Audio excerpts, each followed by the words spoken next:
आज हम class fifth के एसएसटी का पहला चैप्टर रीड करेंगे। ठीक है, तो देखते हैं पहला चैप्टर क्या है। पहला चैप्टर दिया है द इमेजिनरी लाइंस, यानी कि काल्पनिक रेखाएं। ठीक है, आज हम काल्पनिक रेखाओं के बारे में पढ़ेंगे। काल्पनिक रेखाएं होती क्या हैं। ठीक, तो स्टार्ट करते हैं, देखते हैं। लिखा है the earth surface is made of large land masses known as continents. कहने का मतलब है कि पृथ्वी का जो अधिकतर भाग है वो किससे बना हुआ है? कॉन्टिनेंट से बना हुआ है, यानी कि महाद्वीपों से बना हुआ है। Water bodies known as oceans and seas and a large number of small island. और किससे किससे बनी हुई है? पानी के भाग से बनी हुई है। पृथ्वी की जो सतह है वो ज़्यादातर महाद्वीपों से बनी हुई है, पानी के भागों से बनी हुई है, जिसको हम सागर या महासागर कहते हैं, और छोटे छोटे द्वीप समूहों से मिलकर बनी हुई है। ठीक है, the geographers created the globe for the purpose of locating place on the earth. जो भूगोलविद हैं, यानी कि जो भूगोलविद हैं, उन्होंने एक पृथ्वी का प्रारूप तैयार किया जिसे हम वैज्ञानिक भाषा में ग्लोब बोलते हैं। ठीक है, पृथ्वी का एक प्रारूप तैयार किया जिसे हम वैज्ञानिक भाषा में ग्लोब बोलते हैं। उनका उद्देश्य इसे बनाने का क्या था?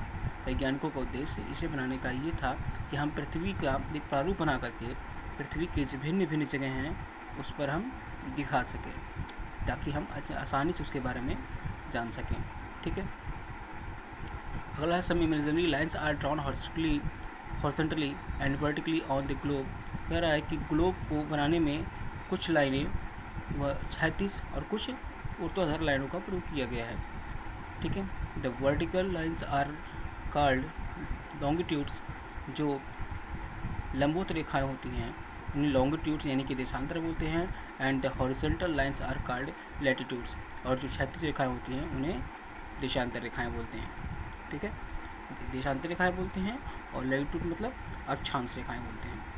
ठीक है, अब लैटिट्यूड्स क्या होते हैं? कह रहा है latitudes are imaginary circles running from east to west on a globe. कह रहा है कि लैटिट्यूड्स वो लाइनें होती हैं जो किसी ग्लोब के ऊपर पूर्व से पश्चिम की तरफ खिंची हुई बनाई गई होती हैं। On such imaginary lines of latitude is the equator. और इस प्रकार से ही ग्लोब पर एक लाइन बनी हुई होती है जिसे हम इक्वेटर बोलते हैं, यानी कि भूमध्य रेखा बोलते हैं। अभी भूमध्य रेखा क्या होती है? भूमध्य रेखा ग्लोब के ठीक बीचों बीच बनी हुई होती है। It divides the earth into two equal halves. और ये क्या करती है? ये पृथ्वी को यानी कि उस ग्लोब को दो बराबर भागों में बांटती है, जिसको हम नून एज हेमिस्फीयर, जिसे हम गोलार्ध के नाम से जानते हैं। हेमिस्फीयर मतलब गोलार्ध, जिसको हम गोलार्ध के नाम से जानते हैं। तो northern part of the earth above the equator is called the northern hemisphere. जो आधा उत्तरी भाग, जो आधा भाग होता है उस इक्वेटर का, उस गोले का, उस गोले का जो आधा भाग होता है उसके उत्तर वाले साइड को उत्तरी गोलार्ध। And the southern part of the earth below the earth is called the southern hemisphere. और जो आधा साउथ का पार्ट होता है उसे हम दक्षिणी गोलार्ध बोलते हैं। Latitudes are also called parallel of latitudes as they run parallel to each other and to the equator. कह रहा है कि लैटिट्यूड जो रेखाएं होती हैं, जो देशांतर रेखाएं होती हैं, उन्हें समांतर रेखाएं भी कहा जाता है, क्योंकि ये रेखाएं आपस में एक दूसरे से समान दूरी पर चलती हैं। ठीक है, latitudes are measured with the unit degree. Latitude को किससे मापा जाता है? डिग्री की यूनिट में मापा जाता है। The equator is the 0 degree latitudes. और इक्वेटर कौन किस देशांतर पर होता है? इस अक्षांश पर होता है, 0 डिग्री अक्षांश पर होता है। लैटिट्यूड्स जो एक भूमध्य रेखा होती है वो 0 डिग्री लैटिट्यूड पर होती है। Poles are 90 degree north.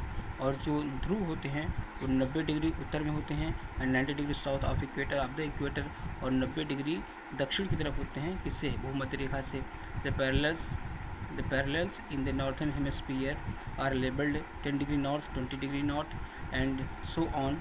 कह रहा है कि the parallels in the northern hemisphere, कह रहा है कि जो उत्तरी गोलार्ध होता है वो 10 डिग्री उत्तर में और 20 डिग्री उत्तर में होता है, और इस प्रकार से सारी रेखाएं होती हैं।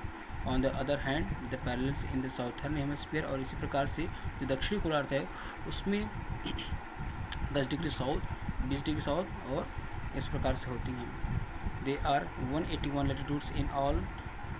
ठीक है, there are 181 latitudes in all. कह रहा है पूरा अगर देखा जाए सब मिला करके तो टोटल लेटीट्यूड्स की जो संख्या होती है वो कितनी होती है 181, यानी कि 181 होती है। Right. Equator at 0 degree 90 latitudes from 1 to 90 degree 1 degree 90 latitudes from 1 degree to 90 degree in the northern hemisphere.